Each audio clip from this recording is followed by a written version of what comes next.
بسم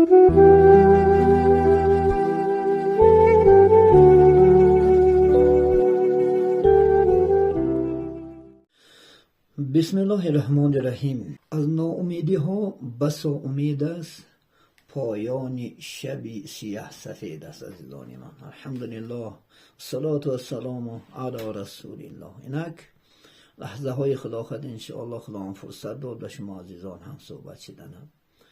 یک شعاری که صبر کنید بعد هر مشکل آسانی است انشاءالله. عزیزان من، بنابراین که خداوند بعد هر گرسنگی فراوانی نعمت و بعد هر تشنگی سیرابی آفریدگی است انشاءالله. عزیزان من، بعدی بیماری حتی دراز که سالها 2 سال و 3 سال و 4 سال و 5 سال انسان انشاءالله در بیماری انشاءالله یعنی عذاب میکشد و همچنین شفاشم الله سبحانه و تعالی آفریدگی.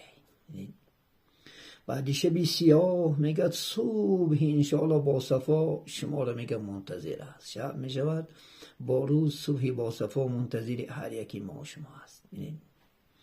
زیرا میگه هر بلای آسایشتگی و آرامی های. عزیزان من، وقتی که یک بلا میاد با آسایشتگی با آرامی انشاءالله که پروردگار عالمیان پیش از آن که میگه شما را آفریده بود در تقدیرات ما شما انشاءالله نستشدگی است. این چیزا از نانی من از تقدیر در عرفیت میگن گریخته نمیشود. اگر در تقدیرات باشد امروز است، سحر است، 3 سال بعد است، 5 سال بعد است، انشاءالله خدا خود می آید. اگر بالای بسر شما آمد میگد بسوی خداوند ترش روی نشو، یعنی بسوی خدا درو، از خدا ناراضی نشو. ناراضگی بیان نکن که خدا من این کار اون کار نگو میگد، زیرا پروردگار مهربان لطیف است. پیش از آن که بلای میگد بسر شما آید خداوند کریم رحیم غمی ما و شما را میخورد. بینین الله غم خوار است، میگد غم مخور غم خورد منم انشاءالله خدا خواهد ما و شما را میسنجد. این دنیای امتحان است عزیزان من. بینین ابراهیم خلیل دوستی خدا را میگه آتش نسوزانید. بینین در آتش پرتفنش، در علاو پرتفنش علاو نسوزنش میگه.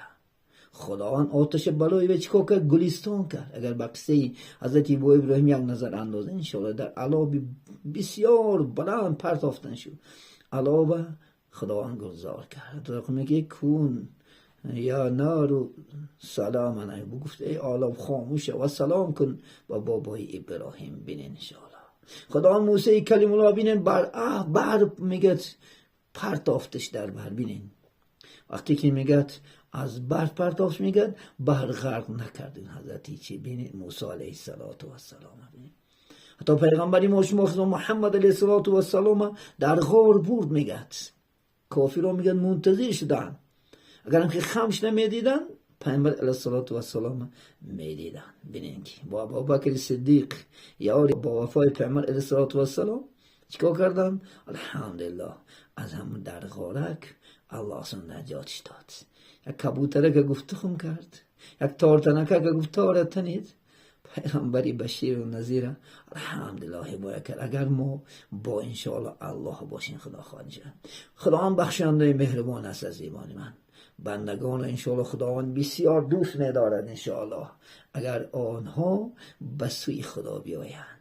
و گفته انشاءالله خدا خواهد الله کنن. شاید مگه گفته خدا کنی شاد شوی، گفته شیطان کنی خار شوی. عزیزان من همین دائم فرمانی الله کنیم گفت شکریم خدا خواهد در این دنیا هم و در آخرت هم انشاءالله سربلند میشین. السلام علیکم و رحمت الله و برکاته.